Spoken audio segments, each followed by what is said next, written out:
Good morning, everybody.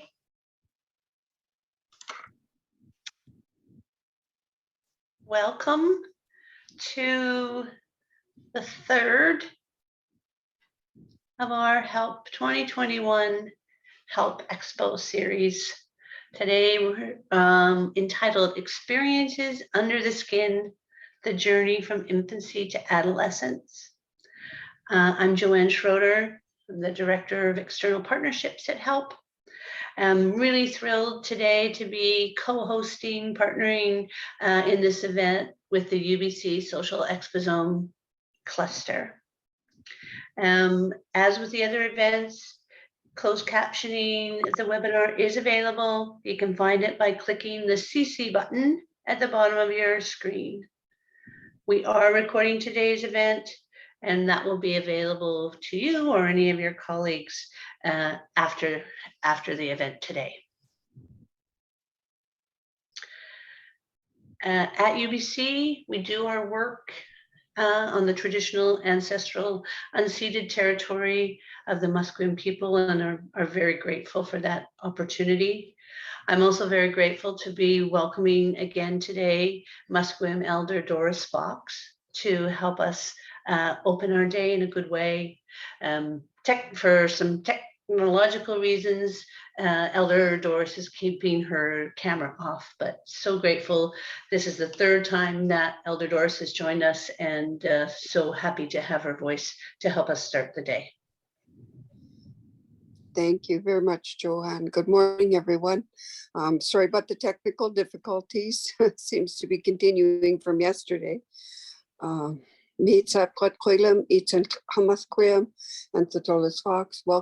everyone to the traditional, unceded, ancestral, and continually occupied territory of the Musqueam people. Welcome to my home.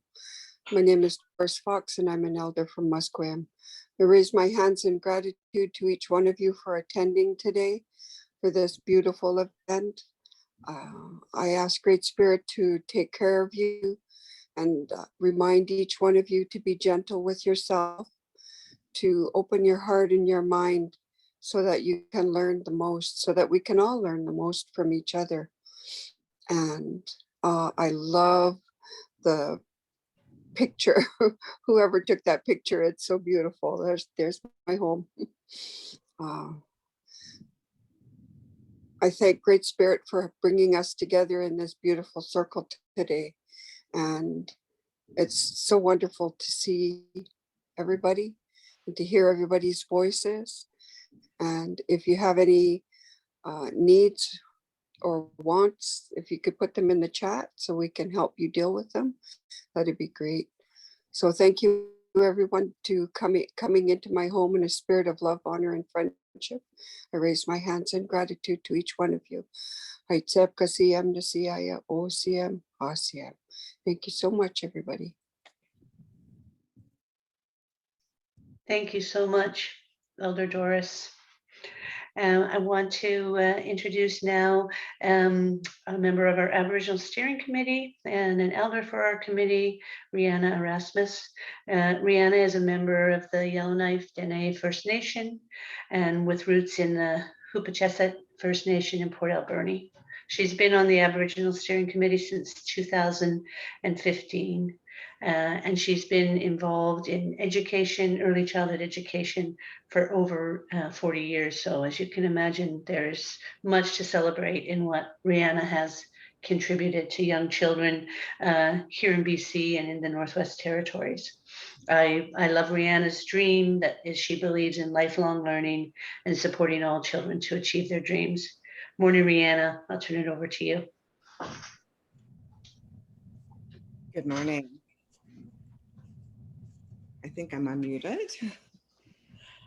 My ancestral name is Witsutskum, and I would like to thank Elder Doris Fox for her wonderful words this morning. It's always a good way to start off our day and our meetings with sending positive thoughts and energy out into the universe. And so masi gleko to Doris for starting us off in a good way. I'm here this morning on the unsurrendered and ancestral territory of the Hupatesla people. And I'd like to say masi to the Musqueam people who house the University of BC, and where our offices of help are, and we're grateful that they are sharing their territory with us. I am honored that the Aboriginal Steering Committee calls me their elder, and on their behalf, I welcome you to this morning's Expo session. I'd like to say masi to the help staff for organizing this session and all the sessions that they have done this year. I know it's a lot of work, and we're grateful as the Aboriginal Steering Committee for all of the hard work that they do. We know that all children, in order to thrive, they need to have clean water. They have to have healthy, affordable food. They need their traditional foods. They need uncrowded housing. They need parents who have a living wage.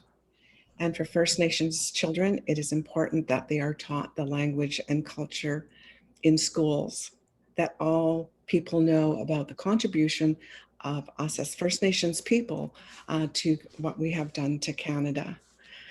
So I'm hoping that you enjoy this session. I know that people have worked hard to put together their presentations, and I say masi cho gleko to them for their caring and their hard work that they do for our children, our families, and our communities. So enjoy your morning, and hopefully that their words will lift you up and give you encouragement to continue doing the hard work that you do. So masi cho gleko. OCM. Thank you very much, Rihanna.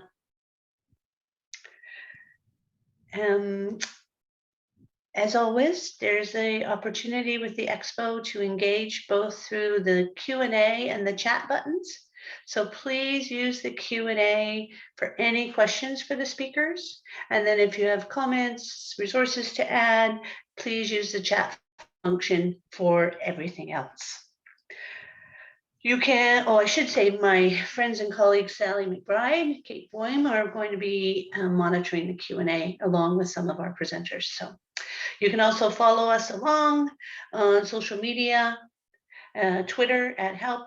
You can see the hashtags there on the screen. Please contribute. I love that hashtag, what could be in BC. It's a nice one. Okay, on with the show. I'm so excited to be partnering with the Social Exposome Cluster in offering this event today with some new friends of help and some longer time friends of help. So Sarah, Mike, Joelle, Lyric, and I want to pass things over now to Maria, a longtime friend of help. So I'm delighted to introduce Maria Larose. She is an award-winning television producer, interviewer. She is now very active in designing and moderating large-scale live and online training and communications events all over the world. So she is a longtime friend of help, a longtime friend of mine, and a fellow grandmother. So over to you, Maria. Thank you. You saved the best to last. Hello, everyone. I'm so happy to be here. And I need to tell you right now that I do have a dog whose name is Lucia, who usually sits on these webinars. So she may want to come in if you hear her coming.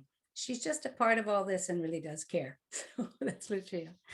Joanne mentioned that today's event is a part of the Expo series. And it is interesting that March 8th, that was the last event that I attended as well. The focus was the impact of COVID-19, what's happening with BC's children and families.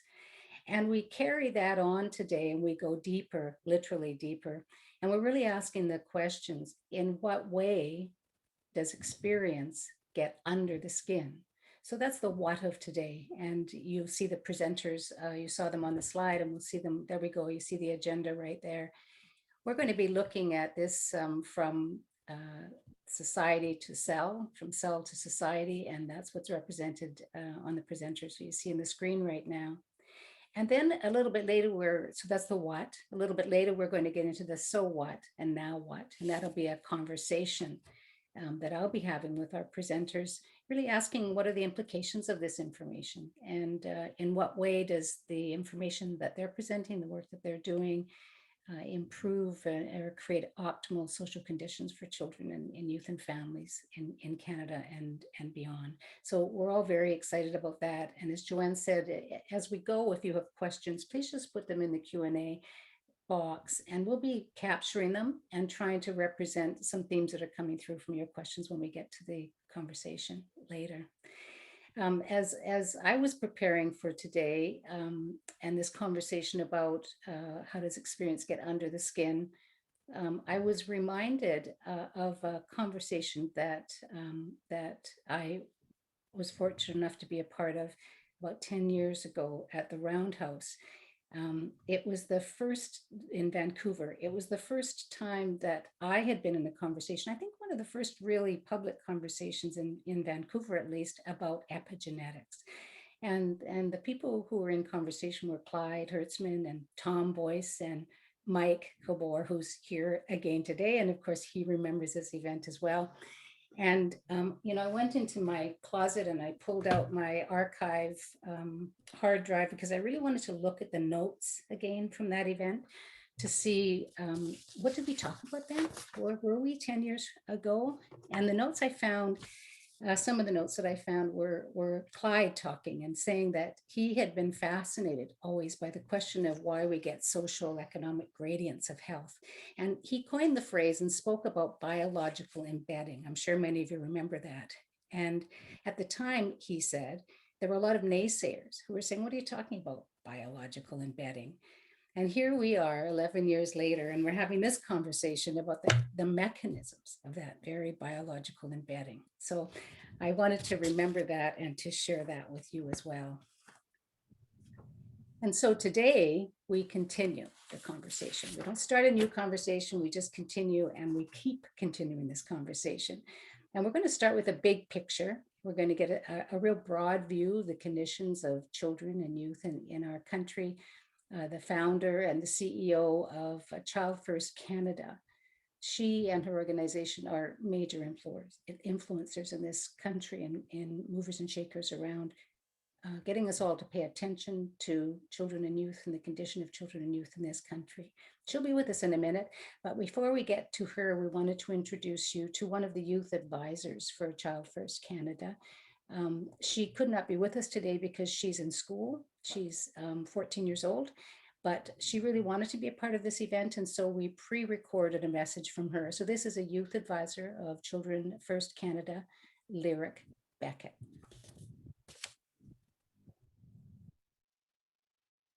Hi, I'm Lyric. I'm 14 years old. And if there's one point I could get across today, is that while statistics that you gather are useful for data and making decisions, they are more than just numbers. They're real people with real stories. I myself am one of those stories. This past year, it feels like a little bit of my childhood, and in fact, the rest of my life has been robbed from me. I got COVID, people around me got sick, and I feared for them. Schools closing affected my mental health in ways that I cannot even begin to comprehend. I will, for the rest of my life, remember 2020 and 2021 as very likely some of the hardest years of my life. Being able to socialize in person with people is one of the most important skills that you will learn at school, and that is one that I am missing out on this year. This is around the age when I am starting to get careers, and I can't even practice social interaction with human beings. Unfortunately, these things are not just happening to me. Everywhere around me at school, now that I'm back, I hear stories that make me want to cry. It's so sad hearing about all these people my age who deserve to be having fun with their friends on weekends and their greatest worries being homework, genuinely fearing for their friends and families' lives. One of the things I hear a lot at school now that I'm able to talk to my friends again is that they feel as if they're always stressed. The word languishing came to me the other day, where you're not quite depressed, but you're definitely not in a state of good mental well-being. And it's a word that I think we can all connect to, but especially the youth. A lack of motivation is taking over society because there's hardly anything that we can do. As a youth ambassador, it's my job to make sure that the rights of the youth are not forgotten in important decisions. I find this to be a job that I find incredibly enjoyable. Being able to talk to people my age, a little older or a little younger, just about things we genuinely are passionate about, is one of the things that is bringing me great joy that I look forward to this difficult year. A lot of people may question why it's important to involve youth in important decisions, as their prefrontal cortex isn't fully developed, and so they're not the greatest at making well-thought-out decisions. But here's my thought on that. If you don't talk to the people and listen to the children that you are making decisions for, you won't know what's right for them. How are you supposed to make a decision that will make them happy when you don't know what makes them happy? In this past year, I've both learned that there's a lot more to me than I had originally given myself credit for, and that I'm stronger than I thought. If you had told me I had to live through a pandemic where I wasn't allowed to see anyone, I probably would have told you A, not going to happen, and B, I probably wouldn't make it that long. But I've really shown myself that I can do this, and I'll continue to do it as long as I need to.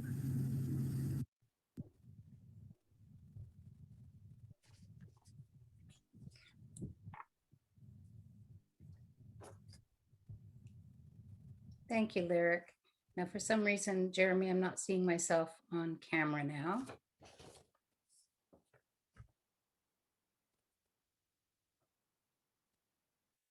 Just we can see you. We can see you, Maria. Great, thank you so much. Probably just as well that I can't see myself on camera.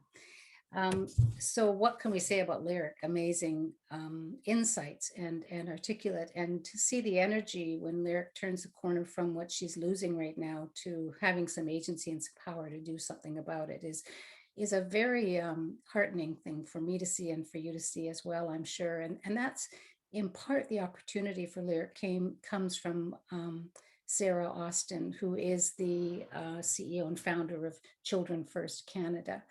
She's a leader leading a national movement to make Canada the best place in the world for kids to grow up. And she will tell us that that is not the case right now. She's going to highlight the work of Children First Canada.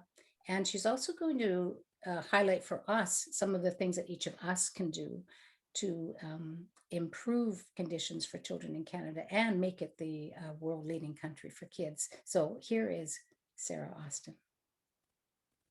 Well, good morning, everyone, and I'm so honored to be here. Thank you so much to the HELP team and to the Social Exposome Cluster for the invitation to join you for this important conversation. And I think we've started our time in a really good way. Thank you, Maria, of course, and Joanne for the warm introductions. But I think really it's so critical that we've grounded this event in the words and wisdom of our elders as well as our youth.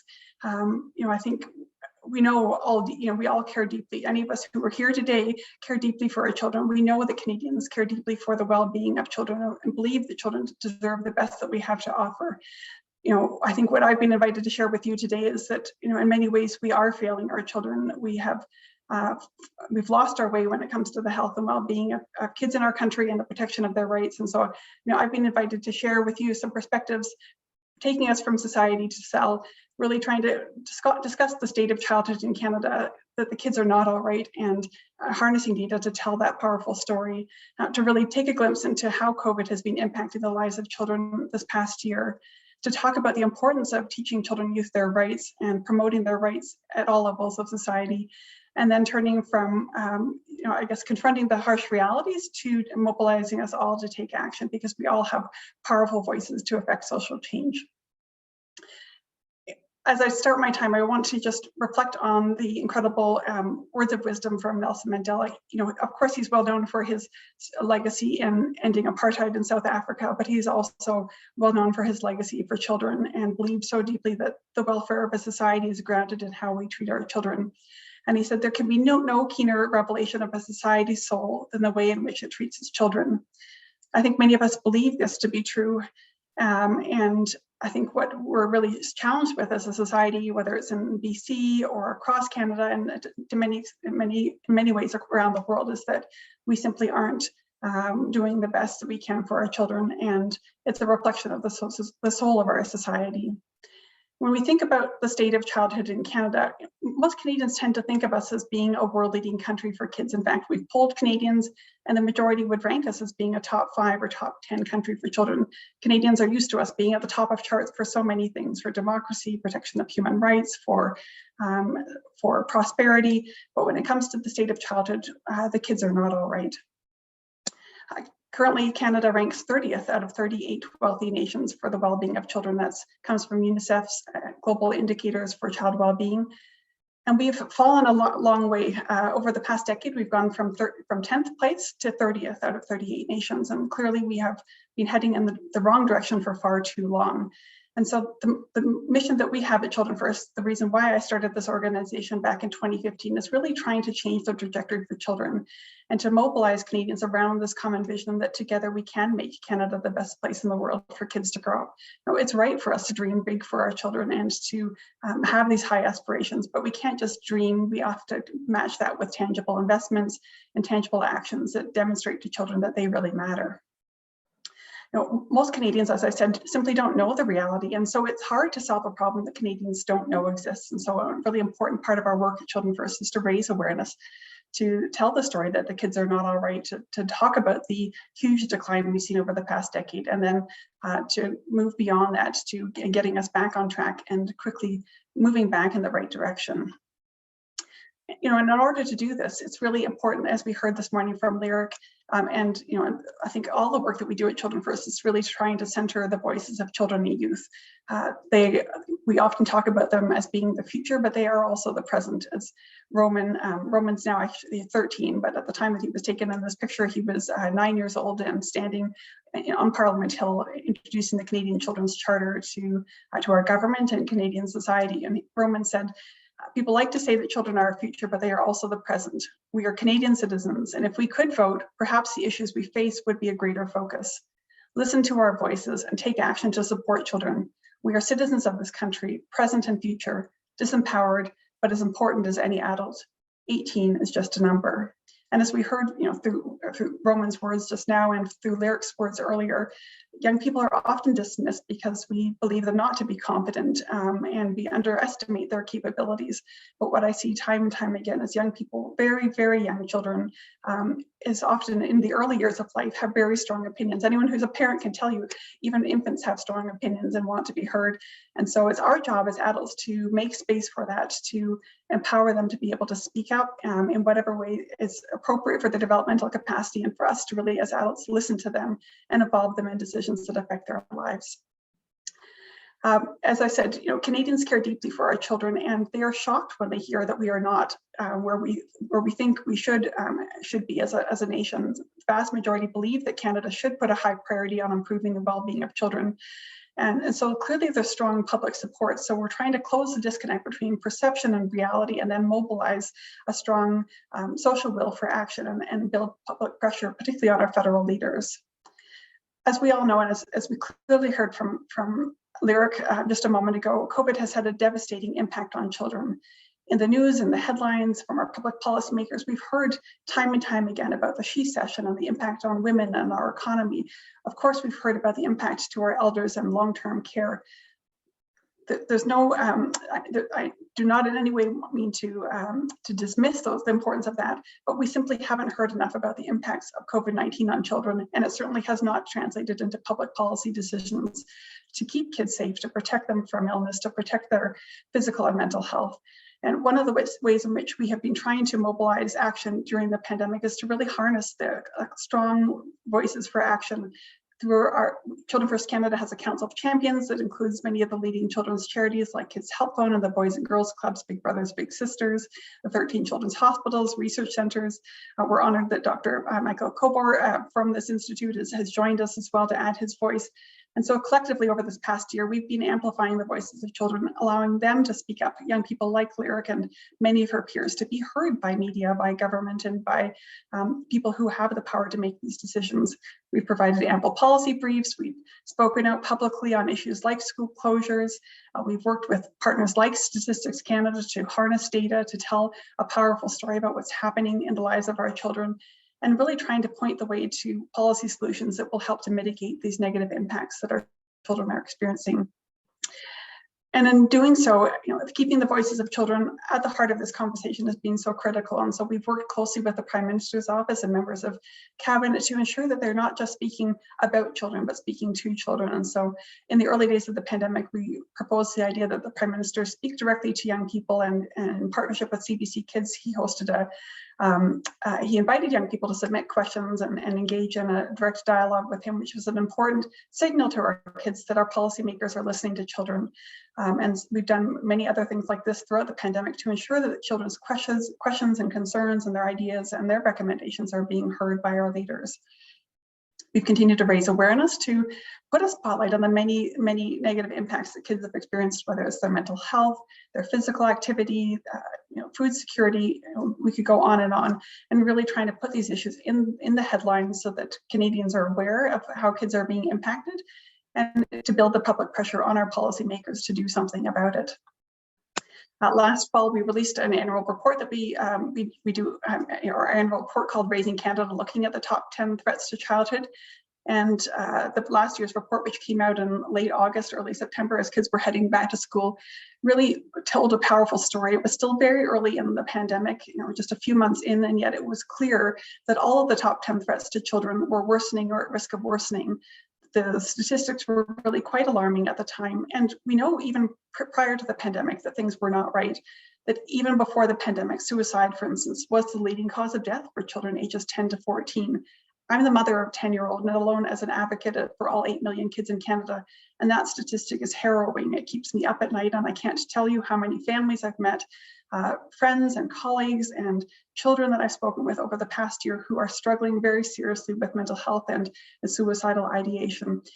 We could go on and on. All of these things have been threatened very gravely, and there's ample evidence that the kids have really suffered gravely and that we simply haven't done enough to support them. We've heard lots about the resilience of children, but we can't talk about the resilience of children and praise them for that without coming alongside them to provide them with the supports that they need to be resilient and to recover from, in many cases, the trauma that many of them experienced this year.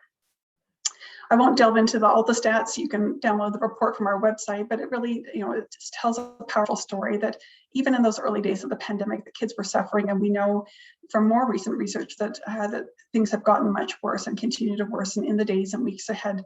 Many Canadians are feeling like we're turning the corner, but for children, that isn't the reality. The vast majority of children will not be vaccinated until 2022. So while adults may feel safe going out into the community once they're vaccinated, that won't be true for children. And the reality is that school closures will continue to be an ongoing threat for children throughout the remainder of the school year and well into the coming school year. And so I encourage you to download the Raising Canada report and take a look. Throughout the pandemic, we've looked at many other ways in which kids have been impacted. We've looked at the economic impacts and how the return to school has impacted families, and you can download that report from our website. Clearly, even in the early days as kids returned to school, close to 1 million parents had to miss work because their kids had to go home with COVID. I'm sure that number is now vastly exceeded that. We've learned that even in those early days that more than 500,000 had to quit their jobs or change their work because of having to care for their children, particularly with the virtual learning environment. As I said earlier, we've worked with strategic partners like Statistics Canada, and you can now find on our website as well as theirs an interactive digital tool where you can go on and see, get a glimpse into what's happening in the lives of children. You can look federally, provincially, and municipally with your local health region to see, to look at the data, to see in a powerful way the ways in which kids in your community are suffering, and really to inform policymakers to look at the important ways that they to mitigate these impacts on children. As I said earlier, and as you heard clearly from Lyric, we need to be empowering children with knowledge of their rights. And as we learned from a poll that we did last fall, the vast majority of children simply don't know that they have rights and don't know what to do if their rights are violated. Half of kids in Canada have never learned that they have rights, and close to 3/4 of them don't know what to do if their rights are violated. So again, it tells us that we need to do a better job of us as adults knowing what children's rights are and empowering children and youth with that knowledge and the skills to take action. Here's Lyric and some of her colleagues and a host from CBC Kids News hosting an event that we did last fall for National Child Day. This is just one of many ways in which we have been engaging children to know about their rights and to be strong voices in being seen and heard, and working with their peers and with policymakers to improve the lives of all 8 million kids in our country. Another brief example that I'll share is the Young Canadians Parliament.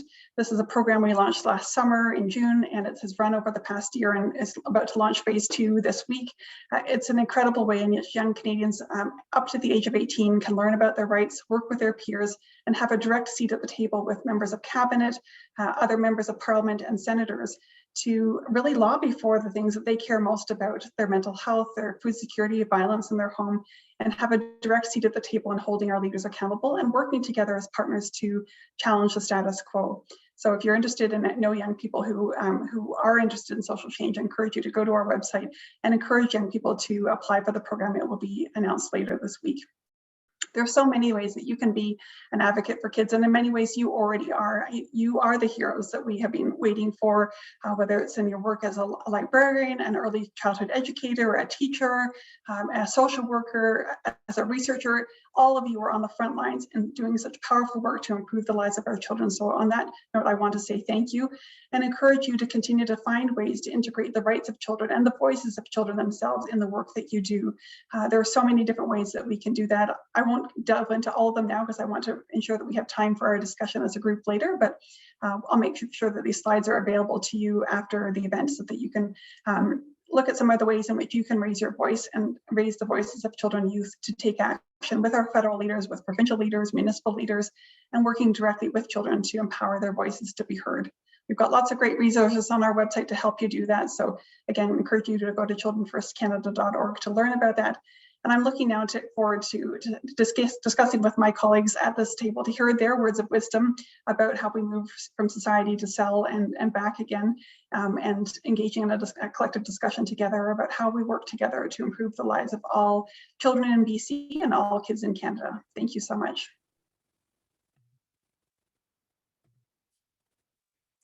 Thank you so much, Sarah. I think given that criteria, Mr. Rogers would call you a hero. And I think we would all call you a hero. Such sobering information. It's really hard to hear, actually. It's heartbreaking, but at some level we see it every day. And thank you for raising those numbers up for people to see and probably causing action. We'll talk more about that later.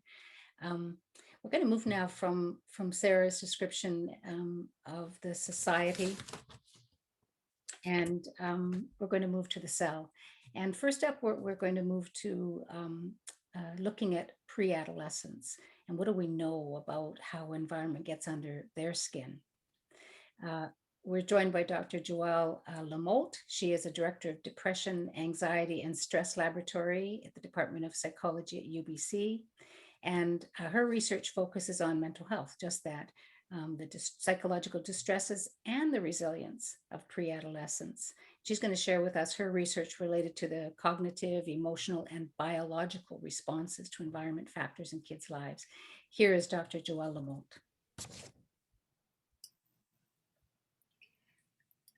Thank you so much for that introduction, Maria. And I really have to pause for a moment and just comment that the message from Sarah and Lyric, from everyone we've heard today, it's incredibly powerful. It's incredibly compelling. And I find it incredibly motivating to continue to do the work that our lab does in order to help make us move towards that goal of kind of being a leader in children's health in Canada. So I'm really honored to be part of an event that brings together hundreds of people who are passionate about children's health. Today, I'm going to share with you some of the work that our lab is doing to promote children's mental health in particular. The research that I'm going to talk about today looks at factors that influence the emotional and biological health in the early adolescent period.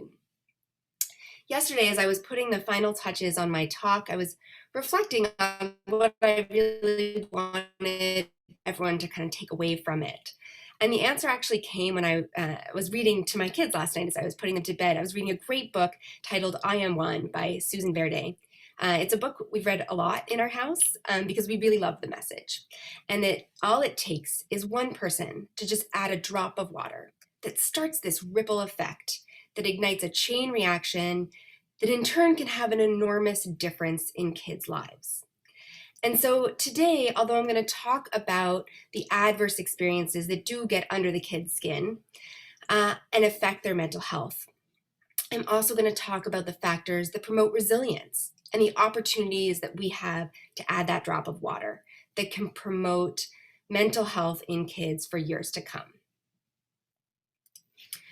So as I mentioned, in our lab, we focus on predictors of kids' mental health. And when measuring mental health, I like to think of it like an iceberg. We look at both emotional health, which I think of as the symptoms that we see and hear about, levels of depression, of anxiety, of stress. But we also look at biological markers of health to understand what's happening underneath the water, or for kids, underneath their skin. And that means their levels of stress hormone, their physiology, like their heart rate, the biological embedding that Maria talked about when she introduced the conversation today. And I think the reasons for measuring emotional health are often clear, but I have to say a lot of people ask me why our lab and my team of researchers cares so much about kids' biological health. Well, what's happening underneath the skin is important for a couple of reasons. One of which is that these biological markers of health are critical long-term predictors of a number of different kinds of of outcomes, such as obesity and cardiovascular disease through adulthood and later in life. It also predicts the onset of psychological conditions, such as depression and anxiety. And in fact, some of the data that we've collected in our lab shows that biological markers of health taken from kids September 2019, so over a year ago, predicted significant increases in mental health concerns during COVID. So in other words, even before kids could articulate their mental health symptoms, even before they felt them, they were showing these biological markers of distress that predicted them being more withdrawn, more anxious, and more depressed during COVID. And this is even more pronounced in our samples of kids who are at risk for mental health concerns. For example, we've followed a group of high-risk kids and found that those who had high levels of biological markers of stress, among those, 78% developed depression before the age of 18, whereas only 41% developed depression if they had low levels of biological markers of stress. So clearly, understanding what is it that influences biological markers of health, that's a really important question for us. And with that in mind, we've been really interested in understanding what predicts emotional and biological health in the early adolescent period. Essentially, we're working to understand what determines why kids do well and why do sometimes things not go as well and some kids are really struggling with their mental health. And then how can we use that information in order to help kids? Today, I'm going to present some of the determinants of health that my lab has been studying in the last 5 to 10 years. The data that I'm going to show you today was obtained thanks to the amazing kids and families that gave their time and shared their experiences with us.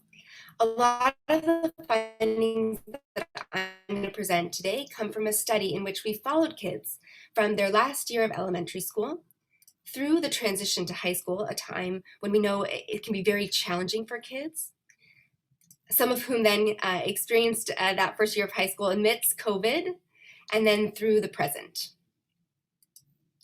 We talked individually to all of the kids in our study, and during these conversations, many of them talked about feeling lonely. And so we looked at how loneliness is affecting kids' emotional and biological health. And there were a couple of interesting takeaway points. First, kids who felt lonelier had higher levels of depression and anxiety. Now, this was to be expected. There's actually kind of a robust literature that shows that loneliness can be really hard on kids. But what we also showed is that loneliness had biological consequences. For example, kids who felt lonelier had higher levels of stress hormones. So for example, as you see here, as loneliness levels increase, so does their levels of their stress hormone cortisol, which we know is one of those long-term predictors of worse physical and mental health. But what was really great to see is that when we took into account the levels of social support that the kids felt, the consequences of loneliness went away. And in fact, social support, particularly from teachers and family, was a hugely protective factor. Greater social support from teachers and family over the first year of high school or throughout COVID was associated with lower levels of depression and lower levels of anxiety. It was also associated with lower levels of that stress hormone cortisol. So as social support increased, here we see levels of cortisol actually decreased. And kids talked about the power of people listening to them, really listening to them when they needed to talk, telling them that they've done a good job when they did, explaining to things that they don't understand, and even letting them know when they make a mistake. Yes, kids really said that kindly, of course, but they wanted to hear that. They wanted to know that people cared to share the good and help them improve and get better. So whereas loneliness gets under the skin in these negative ways, these forms of social support actually predict better biological outcomes that really has the potential to put kids on a long-term trajectory of better emotional and physical health for years to come. Another factor that we looked at is how kids are responding to stressors like loneliness, but also just the ups and downs of COVID, of the transition to high school. And we looked in particular at how they regulated their emotions in response to stress. One emotion regulation strategy that honestly we all use all at times is called rumination. This involves thinking repetitively and passively about how distressed we are and the causes and consequences of that distress. So for example, kids might say, why do I feel so depressed? Why do I have problems others don't have? What's wrong with me? Why can't I handle things better? Now, all of us have these thoughts on occasion, but kids who ruminate a lot are just bombarded by similar thoughts that they can't disengage from. And the more kids ruminate, the more they have higher levels of depression, higher levels of anxiety, and higher levels of biological markers of stress in terms of more maladaptive heart rate in response to stress, higher levels of stress hormones. What's great, though, is that researchers from my lab and other labs are working on developing computer-based training platforms and programs that can help people learn how to respond differently to stress. And with that training, we found that levels of rumination decreases. For example, you can see that levels of rumination decreases from here, pre-training, to post-training in the stripe bar here. And with those lower levels of rumination, we find that individuals show more adaptive responses to stress. And even without this training, we know that promoting non-ruminative emotion regulation strategies, so essentially coping with your stress in ways that don't involve rumination, can help kids a lot. For example, we know that self-compassion can be very helpful. Self-compassion is comprised of 3 components. The first is having self-kindness instead of self-judgment. The second is acknowledging that you're part of a common community. You're not alone in your struggles. And the third is a mindfulness stance. And having more self-compassion leads to better responses to stress in the moment and better health outcomes in the future. For example, we found that kids with higher levels of self-compassion in the red bar here had lower levels of stress during those first 2 weeks of high school compared to those with low levels of self-compassion. We also brought kids into the lab, and half of them listened to a brief self-compassion induction. Those who listened to that induction are shown in the red bar, and they showed less distress in response to a lab-based stressor compared to those who hadn't listened to the induction. And a fantastic researcher, Dr. Kristen Neff, offers a number of wonderful free resources on her website that we can add to the chat. And that website offers excellent self-compassion meditations, some as short as 5 minutes, that I find are effective with a pre-adolescent, adolescent age group. And some simple exercises that you can encourage kids to try. I try even on my 5-year-old sometimes, responding to distress, for example, in a way that they would respond to a friend or someone they cared about, rather than being really hard on themselves. And the last thing that I want to talk about before I wrap up today is the concept of co-rumination. This is an emerging area of research that my lab is working on.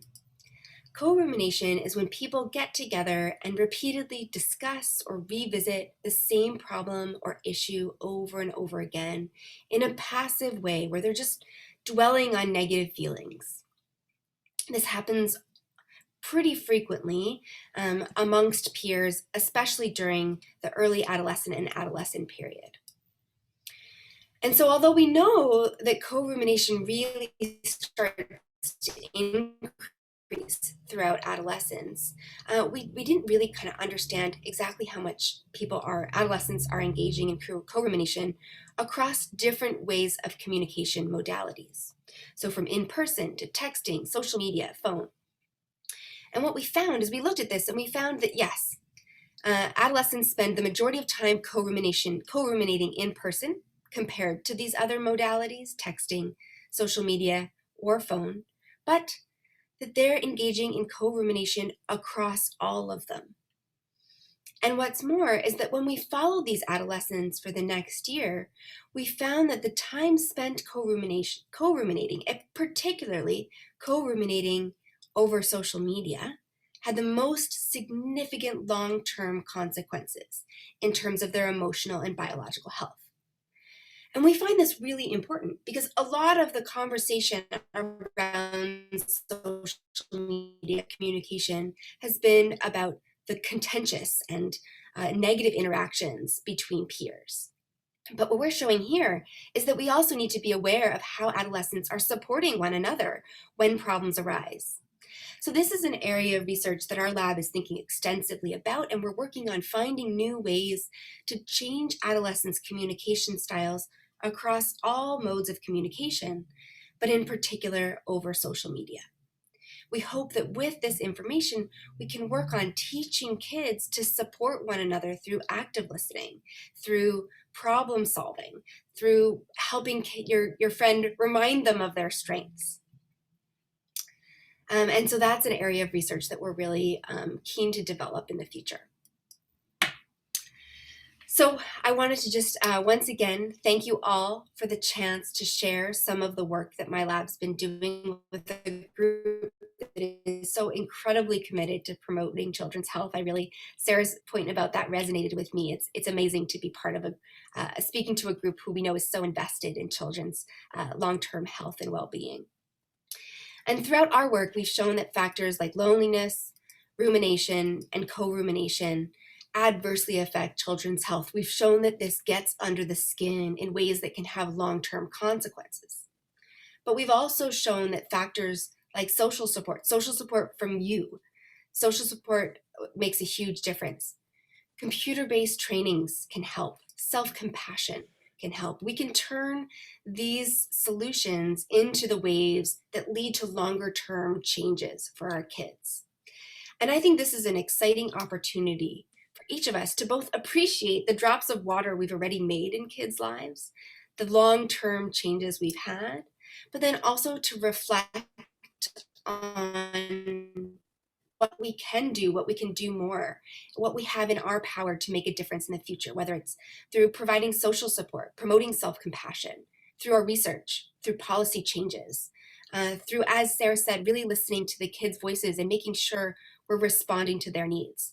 That those are the opportunities we have now to improve kids' emotional and biological health for years to come. So with that, I just also wanted to quickly acknowledge and thank the amazing group of individuals I have a chance to work with that support this research, as well as the funders who enable us to make it happen. So thank you, and thank you all for listening.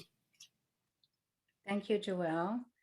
We have a question, one question for you before you go.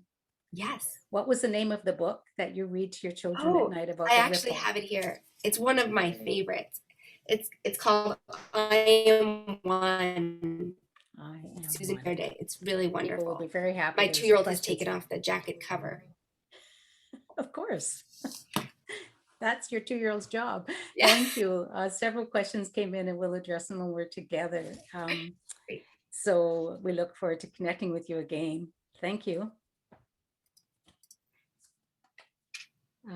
All right, so there you go. There's what we know about some of the biological markers, some of the things that happen internally alongside certain kinds of experiences. That's for the pre-adolescent.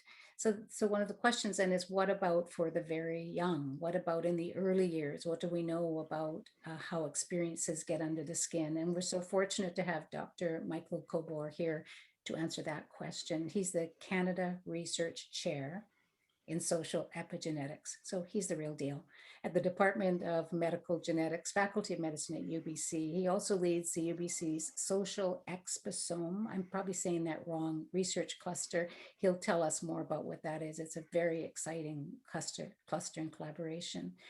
He's an international scholar, but one of the things that I love about Mike is he's committed to translating and moving his scientific discoveries and other scientific discoveries, putting it into the hands and minds and hearts of people who also care, who are influencers or who in their own lives can make a difference in the lives of children. So here he is to tell us about his research, Dr. Michael Kobor. Well, thank you so much, Maria, for the most kind words, and really appreciate the opportunity to be part of this conversation. And what a wonderful conversation we had with Lyric, Sarah, and Joelle, laying out the groundwork and so eloquently talking about the importance of understanding childhood and the contextual factors that shape it within Canada. So my presentation really then goes all the way from that society into the cell, into the nucleus of the cell. And it's really a presentation that pays homage to the late Clyde Hertzman.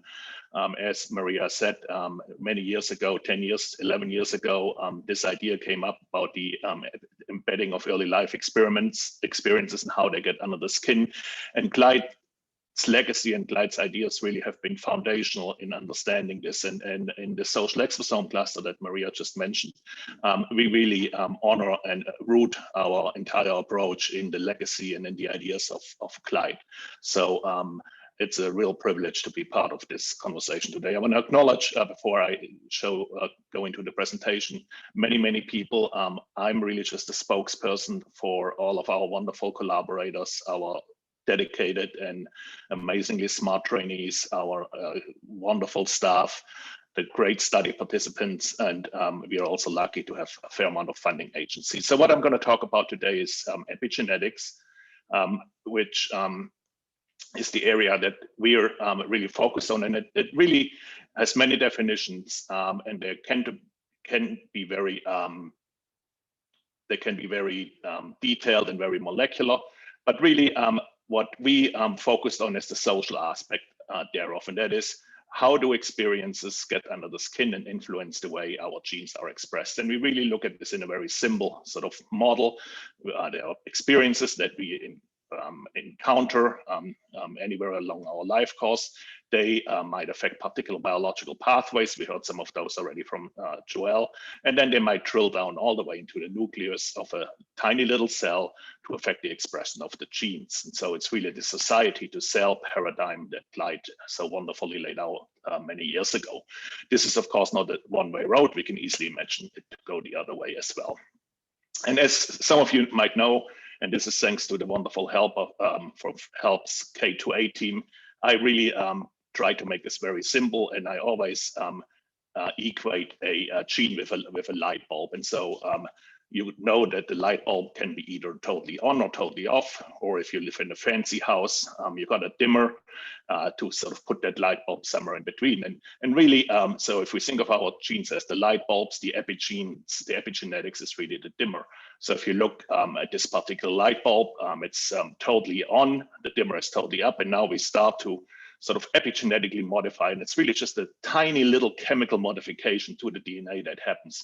And this chemical modification puts that dimmer down, puts it further down, and as the dimmer goes down, the light bulb goes off. And so this is really all you need to know about epigenetics. It's a dimmer that turns and regulates the light bulb. Now the question becomes, what actually regulates the dimmer? And there are many exciting things that have sort of been uncovered over the last decade or so. These are things like the nutrition and the lifestyle of the mother during pregnancy affects these dimmer switches in the offspring, and can do so for many decades of life. Then one area that certainly has brought this entire field to the forefront of public interest is that the quality of maternal and parental care can be associated with these dimmers in the children. And this is further illustrated if you look at these twins here. You see, content twin on the right and crying, screaming twin on the left. They have the same genes, but they're actually developed different dimmers as they go through life. And so especially if they happen to be exposed to different environments and or develop different diseases. So these are just some high-level examples to give you a flavor of what epigenetic is and how it influences and how it interacts with us in our daily life. In our own life, we really see epigenetics very as a crucial part for child health. We see it really at the interface of nature, which is our DNA to the left, and nurture, which is sort of, the fertile grass that we all try to bring up our families and our children. And collectively, we see the epigenetics interacting so with the nature, the genetics, and the nurture, the environment. And we try to understand how we can utilize the science to allow all our children to have a healthy start to life and to prevent diseases.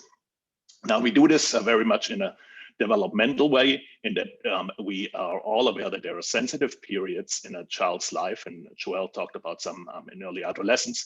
Many of those tend to be during pregnancy or early in life. And so if the model that we operate under, if there is an exposure, whether it's bad or good, it doesn't matter, early in life during this plasticity period, the sensitive period, it might change the trajectory of the epigenome to a higher or lower risk. If the same exposure happens outside of that plasticity period, it might actually not make a difference at all. And so this is what we try to include in our work. And really, as I said earlier, this is really rooted in the wonderful foresight that Clyde had many years ago when he wrote about the biological embedding of early experiences and their effect on health in adulthood. So we really take a life course perspective to all of our research. Now I want to show you some of the examples that over the years we have been trying to decipher how these experiences get under the skin through these epigenetic mechanisms. And this is work that actually is now almost a classic. Where together with Greg Miller and Edith Chen, many years ago, we tried to understand how a low early life social class, so whether you grow up in poverty or not, can get under the skin. As we showed in this paper 12 years ago, we found that irrespective of adult socioeconomic status, the childhood socioeconomic status leaves a vestige that can be seen at the level of the light bulbs. It can be seen at the level of the immune system function. And to the bottom right, it can be seen on that lovely cortisol that Joelle told us about. Now, really powerful evidence that early life experiences get under the skin. We also subsequently showed that to some extent, these effects can be buffered by maternal warmth. And so really parents can make a difference. Since then, we have completed many more studies to show that indeed early life experiences, in particular social and physical environments, can get under the skin to regulate these dimmer switches. Some of them are highlighted here, ranging from studies that we have done here in Vancouver, but also studies that we have done all around the world, including the Philippines, where in a number of studies we have shown that distinct early life environments associate with these dimmers in young adults. One of the early works that we've done with HELP, and in fact with Clyde, showed that there is also a effect of childhood stress exposure on these dimmers that can be seen in adolescence. So we tried over the years to really understand this a bit better, because these are all fairly complex constructs. So together with Tom Boyce, who used to be at HELP, and Nikki Bush, a couple of years ago, we looked in a cohort in Berkeley, California, to the extent that we could decipher these dimmer switch associations with more sophisticated measures of early life. And so you can see here that we find a number of these dimmer switches to be associated with things like the family income per dependent, the parental education, and to a lesser extent, even family adversity. So all of those associate with the regulation of these dimmer switches in our children. I want to point out here that we don't make a statement that these are good or bad changes, and they're associations. And it's really important to understand that they need to be taken at a fairly high level to really just illustrate that whatever happens to our children, whatever happens around them, can get under the skin to affect the settings of these dimmers. Now, Maria talked about, this is a story going all the way to infancy. So some work that we have done also shows that some of these dimmers actually can be associated with the amount of touch, with the amount of contact that a given infant experiences early in life. And this is again work that we have done with Tom Boyce and Ron Barr here at BC Children's Hospital some years ago, and talented postdoc Sarah Moore, where we basically looked at the contact time, the caregiver holding time of two groups of children that are high and low contact time. And what we found is that there are particular dimmers that associate with the amount of holding a child receives. And as you can imagine, this kind of work gets you into the newspapers, not always with the right headlines, but nonetheless. So keep that study in mind. I will come back to it in 2 minutes again. And so all I've shown you so far is really the powerful way by which we can decipher these epigenetic associations. We can identify, particular dimmers. We can identify pathways like the immune pathways. We can also we are challenged by the fact that the epigenome is actually different, whether we look at blood or brain or kidneys or heart. Each of those has their own epigenome.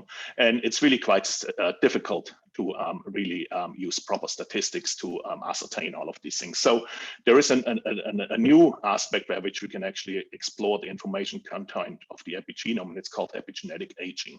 And again, it sort of takes this life course perspective that there are changes that occur with us, and they're basically indicators of developmental or biological age. They tend to be not dependent on which tissue you look at, and they're actually fairly simple statistically, contrary to the little drawing on the bottom. It's even something that I myself can do in Excel. And so former postdoc Megan Jones has really sort of highlighted this, where she proposes that for most of us, when we compare our predicted epigenetic age, so our DNA methylation age, our dimmer switch age, if you wish, with our chronological age, we will be more or less in this concordant zone. But there are some folks, like say Maria, who's epigenetically younger. She might be chronologically 50, but her epigenetic age is 40.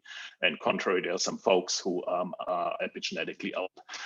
This is not yet clear what this all means in children, but in adults, certainly it's associated. Epigenetically young is associated with good health, versus epigenetically old is generally associated with bad health. And so we're trying to understand what this means in children. And so coming back to our initial paradigm, to our initial study, what we have found with Craig and Edith more recently is that the actual early life socioeconomic disadvantage does predict that a person has an increased epigenetic age.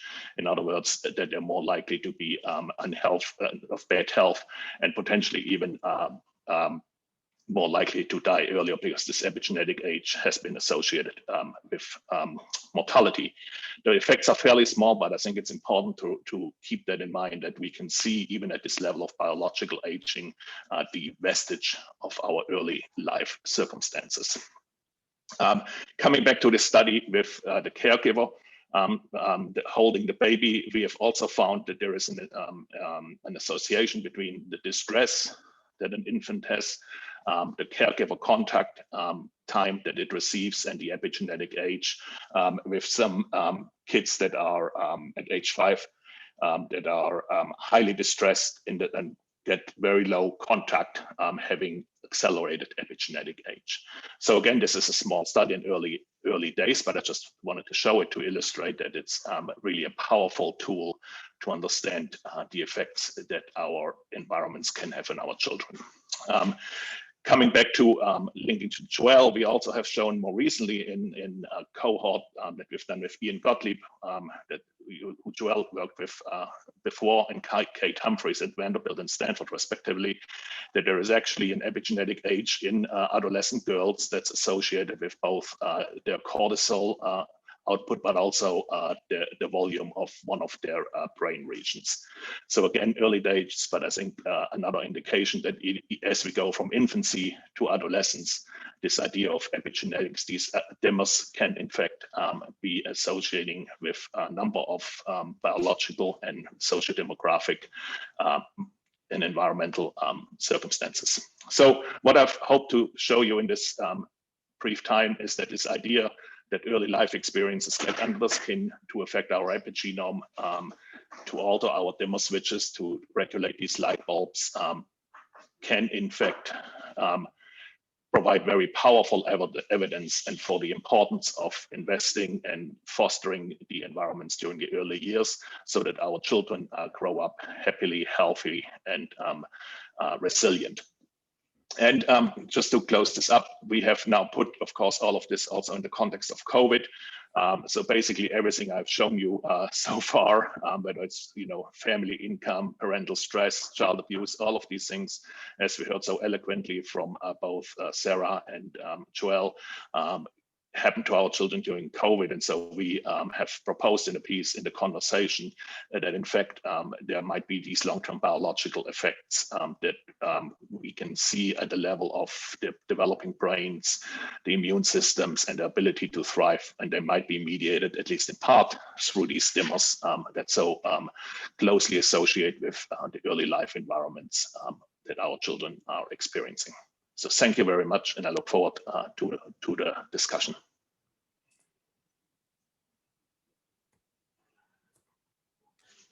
Thank you, Mike. And we'll just wait now for Sara and Joelle to join us.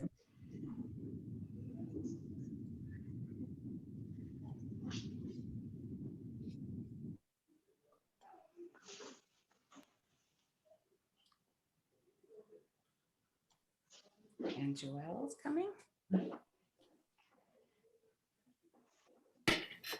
Hi there, Joelle. Joelle's been busy answering questions offline because people were asking quite specific questions about the research. And as I thank you all, I think everyone who's with us today would join to say this was a beautiful description of what we know and what you know, and what about how deep it goes, how children are doing in this country and around the world. And I have so many questions as well, because I don't really quite understand it entirely, but I guess that makes sense that I don't understand it entirely, because it's research and it's science. But one of the things that I wanted to start with, because I understand that it's important for us to understand how our bodies, how these experiences get under the skin. But it's always important to remember that the context in which our children are growing up is primary. It's a thing that most of us have influence on. So I have a question about COVID for each of you, and that is, we've heard something about the impact of COVID on children and groups of children, but I'm wondering, when you look at COVID through the lens of what have you learned about society, especially in relation to children's well-being? What is your takeaway about what you're seeing through this over the last year and a bit? Sarah, do you want to start? Well, it's a tough question. I mean, I certainly have learned a lot, but I think one of the things that I find that I'm just still struggling with, I referenced earlier, was like the disconnect between what we believe our children deserve and what we are actually doing. As we know, there's ample research that the kids are not all right. They've suffered gravely. The vast majority of them have suffered in such significant ways. And yet we have created a huge burden for them in what we've asked of them, in terms of the sacrifices they've made to keep their families and our community safe. And we simply have, particularly at a public policy level, not provided with them the support that they need to survive and thrive. And so I think I knew this pre-pandemic, but it's being emphasized even more, is that there really is a gap between the values that we hold and the actions that are being demonstrated, particularly at a policy level. Joelle, how about you?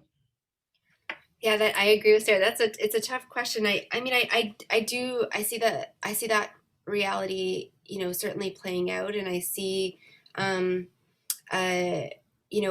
in kind of some of our work, I think a lot of people feel sort of a bit helpless, like in terms of the people on the ground, right? So whether it's families that we've spoken to, whether it's the kids themselves, whether it's the teachers that I know, the administrators, we don't actually quite know exactly how to make things better for kids given all that they're going for and through with COVID.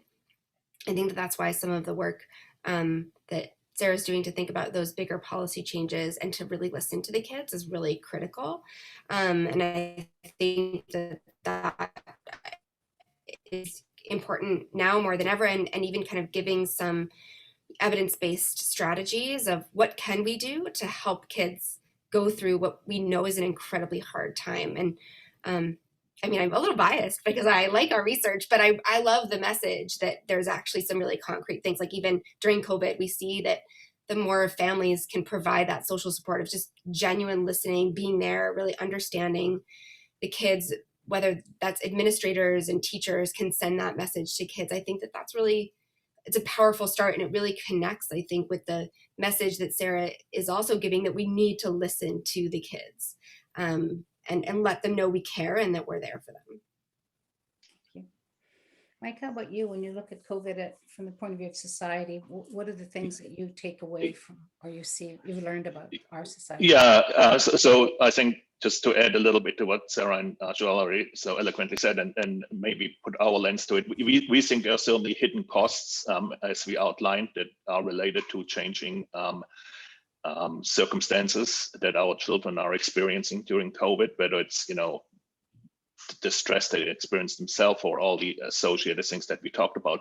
What I'm concerned about, to be honest, is, and I think you and I talked about it on Friday, Maria, is that to some extent, I think the gap between our children has widened during COVID to some, because, there are those families where, we have jobs that aren't in danger, where we can easily work from home. And in fact, my son, he says, "Oh, Papa, I've never seen you as much as I've seen you for the last year because I don't travel.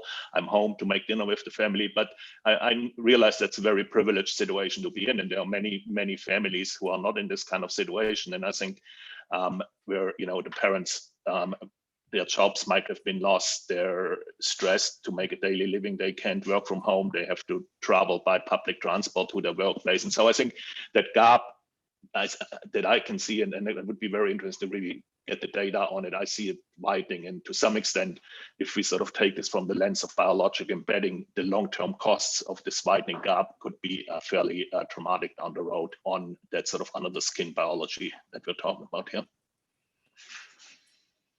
This is a science question, actually, and I asked it back in 2010, and the answer is we don't know. So here's the question: once people have these experiences, young people have these experiences, and it does affect their biology, does get them under the skin. When those experiences improve, does the biology improve? Do those biological markers improve? Who wants to go first with that? Does it reverse, in other words, Mike? Yeah, so I'll let Joelle answer this because she knows much better, but I just to show the pace of science or lack thereof sometimes, what we discussed 10 years ago was, so we either very much ahead of in our thinking or science just sometimes moves at a glacial pace. There are some data emerging that certain interventions can, change or dial back some of these biological changes that are happening under the skin. But it really is early days, and I love this sort of analogy of the iceberg. I think that Joelle put up. I think we're just sort of at the tip of the iceberg, and so lots of studies are ongoing now to actually look before and after interventions to what extent some of these biological markers might change. Maybe in 10 years, we can have some more concrete evidence. It's a date. Let's all meet again 10 years from now. Then I'll keep track of this conversation and I'll bring it back up. Joelle, did you want to add anything to that?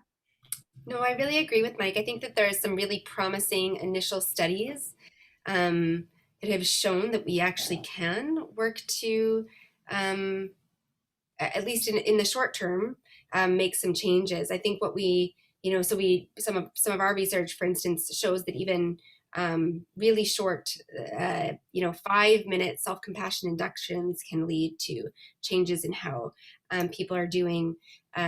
Training to reduce rumination can lead to biological changes in how people respond to stress. But that's immediately afterwards. And I think the big question is, how long will that last? What kind of interventions are most effective? I mean, there's many more questions, I think, to answer than have been answered. How do we decide who gets what kind of interventions? How deep do the biological changes go, right? I mean, I think to Mike's data, I look at a lot of those sort of peripheral surface level biological markers, whereas he's looking at much deeper changes, and we just don't have the answer in yet understanding how much changes and is it enough. Right. So I'm on board with the date 10 years from now. Okay.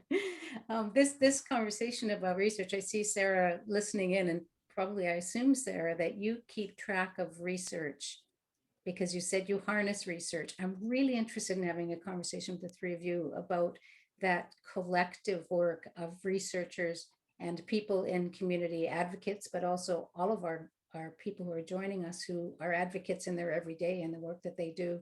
So Sara, just speak for a moment about the importance for you, the value to you in working closely with researchers like Joelle and Mike. Why is that important?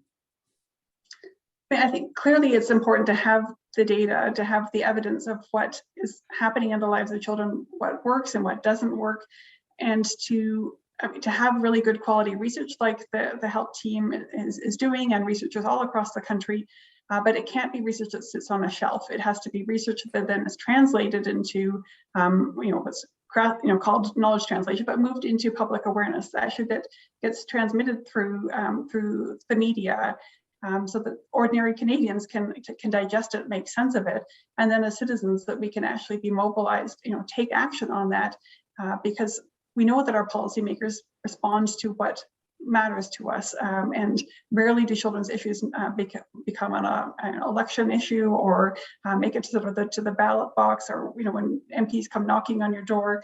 It's rare that Canadians would be asking questions about what the priorities around the priorities of children. And so we need to take that research to tell a powerful story about what's happening in the lives of children, centering the voices of children and youth themselves, and then equipping Canadians with that knowledge and the skills to be able to act on that, to hold our leaders accountable. And what do you find, Sara, about people learning about the research? Is it the game changer? Is research the game changer for people? You said earlier. Sadly, it's not enough. Exactly. Sadly, it's not enough because there's overwhelming evidence. And for the past 5 years, Children First and many others, we've published ample reports. The Raising Canada reports come out several years in a row. Every time it comes out, there's we do a whole week of media around the clock. There's groundswell of interest in it, and yet we're still not seeing it translated to the policy decisions that really are needed. I mean, just last week we had the federal budget come out. There was a lot of talk about the ways in which children and youth were impacted, and of course we saw the investment in a historic investment in early learning and childcare, but that was largely sold to Canadians as an investment in women. And we know that there's huge investments and benefits to children from good quality, accessible, affordable early learning programs. But we need that. Plus, we need investments in their physical and mental health. And we're not seeing we're seeing acknowledgements of the problems of children, but we're not seeing the investments that are really required to help our kids survive and thrive. I wonder, Mike, you are a big fan, as I said, of knowledge translation, of sharing. I mean, this trio here, in large part was invited by you to be a part of this conversation because you value that kind of collaboration. What have you learned about how to make sure that your research, or to at least make as sure as you can that your research is shared with people in a way that people can use it to make change? Well, that's a great question, Maria, and I'm not sure how well we're doing still with it, because it is to some extent extremely complex research, and it's always that balance to simplifying it in a way that is accessible versus dumbing it down too much sometimes, and so I think I'm continuously learning. I think it really also depends who you speak to. I do have to say that I have great experiences with people like the HELP K2A team and others that are very, very good with helping us researchers to get out of our ivory tower and bring about the research in a way that is accessible. I think it's crucial to do so. I think there's still lots to be learned, but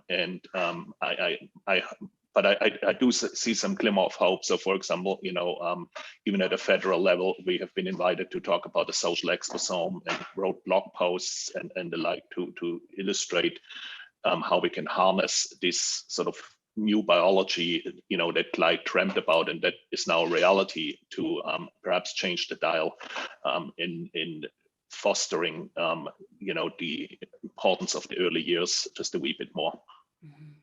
Just in general.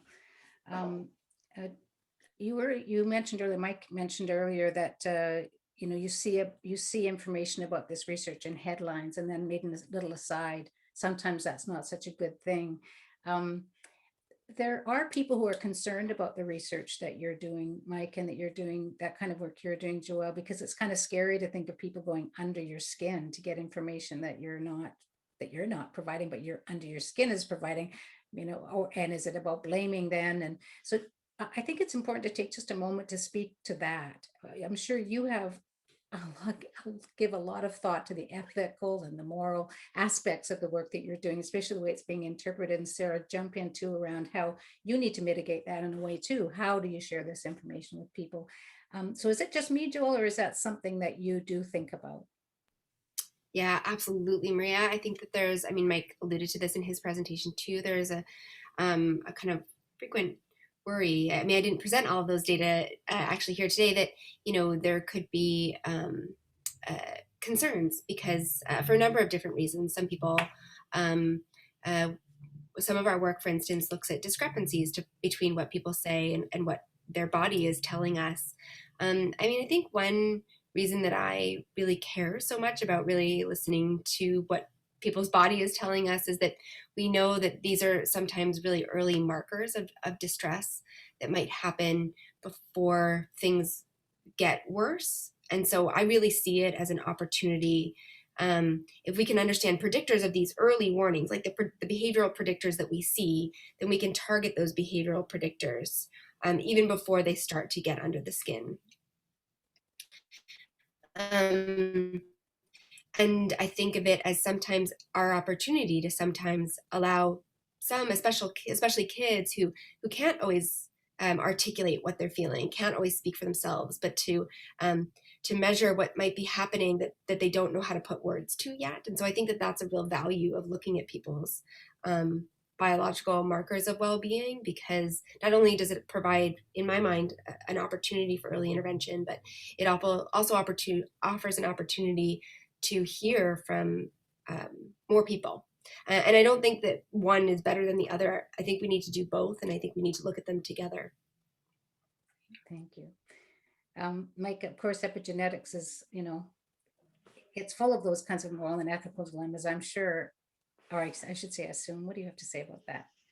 Well, I think, as Joelle pointed out, I think, this sort of biology is part of the conversation. It's not the entire conversation, and we need to look at this in a really holistic way. We also need to be, I think, holding ourselves responsible for communicating in a way that really reflects the data and doesn't assign blame, as Joelle pointed out. And there are certain areas that are a bit more touchy than others. And so I think it's really important to be aware. I also think that having conversations with communities is really important, because, it's one thing to talk from your ivory tower with great sophistication about, the effects of poverty, early life poverty and the like, but how does it actually sort of come, how is it being listened to, how is this being received by communities and families? And so I think we ought to be responsible. We also, of course, want to share the data in a way what the data says and be clear. So, for example, for us, as I pointed out many times, it's always association, correlations. It never really implies any sort of true causality. And I think if you take it to that level, it can take some of the excitement out, because people also always want to sort of say, well, it's because of this. They want to see causality, but that's not really what the data say. So you sort of, I think have to be sort of self-aware to dial down the excitement to some extent and let the data speak for themselves. That's why this is such a rich experience, because that's what we do see in the media sometimes, that very causal situation. Yeah. We're getting, people are now submitting questions, a lot of questions. And one of them is really about, for all of those people who are joining us who are in grassroots service providers. And there are a lot of people who are also advocates in that job. And they're wondering, how can they work with researchers for knowledge translation to incorporate evidence-based interventions? Sara, is that one of the populations that you reach out to, the people who are out there actually working with children and families? And what would you say about the best way to use research or access research?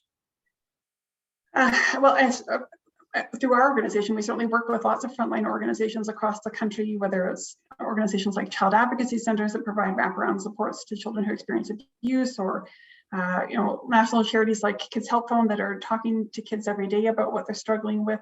And also like really grassroots organizations. It's really critical that we keep these lines of communication open, because as Michael said, we can't have research that sits in an ivory tower. We need to be connected to the reality. And so when we do things like our programs and campaigns of research, it's really critical that we hear from people on the front lines. And so if anyone here on the call today is interested in the work that we're doing, certainly reach out through our website, and eager to hear from you, because those frontline perspectives are real. And what we've seen very clearly in the pandemic is there's lots of data and statistics, but it needs to come with a real life story, like we heard so clearly and powerfully from Lyric as we started today. It's one thing to hear a statistic, it's another thing to hear it through the mouth of a child or youth themselves, and the ways in which they're suffering. It becomes much harder to ignore, and much more compelling for us all to listen and take action.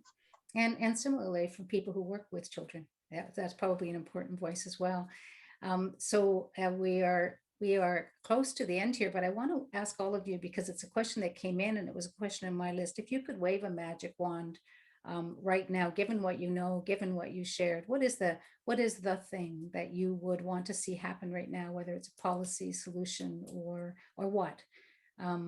Let's start with you, Joelle. What is the one thing that you would want others to do, or you would want to see done to improve the lives of children? Well, it's a great question. I want 100 magic wands, but you know, I think that I've really, in listening to the kids share their stories with us, they have really often, and even listening to my own kids, they've often referred back to the types of social emotional learning that's happening in their schools.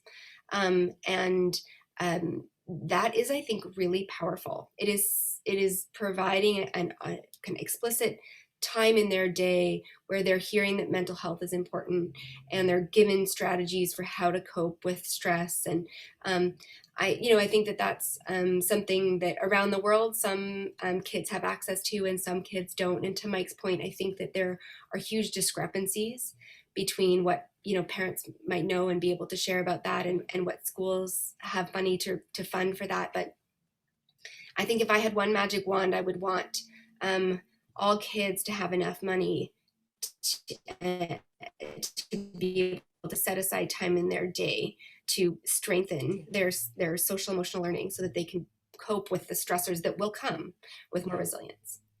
All right, we have a minute left. Mike, you have to do it very quickly. What's your one? Okay, one? My magic wand is that policymakers and everyone understands that the investment in the early years is something that we as a society ought to do, that it would speak to our kindness and the goodness of our society, that if we take this sort of society to sell lens and understand that everything that we provide for our children, good or bad, will make a difference, and the good things will make a difference that pays off for the rest of each child's life. Good key message. Sarah, finally for you. My wish would be that Canada would appoint a federal commissioner for children and youth, so there would actually be somebody leading the charge for our children, listening to our children, teaching them their rights, and holding our government accountable. We would see movement on all fronts, on all of the top threats to childhood, and particularly leadership during the pandemic and its ongoing recovery. So I wish that Canada would appoint a commissioner for our children. Thank you. Thank you, Mike. Thank you, Sarah. Thank you, Joelle. And I'm going to turn this back to Joanne, and I think she'll tell us what's up next. Thanks, everybody. Wow. Phenomenal presentation. So appreciated. Lots of work for us to do, but I, for one, am inspired to continue that work. So I want to just finish up with a couple of announcements from HELP very quickly. Firstly, just to highlight that at HELP, we are still seeking new members for our Aboriginal Steering Committee. So anyone from First Nations, Métis, or Inuit ancestry that might be interested, please check out that link or be in touch with any of us to ask questions about that opportunity.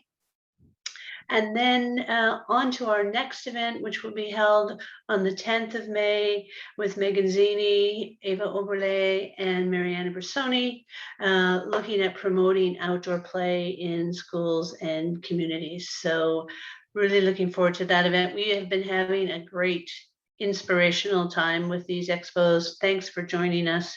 And we look forward to seeing you the next time. And with that, I think we will say goodbye.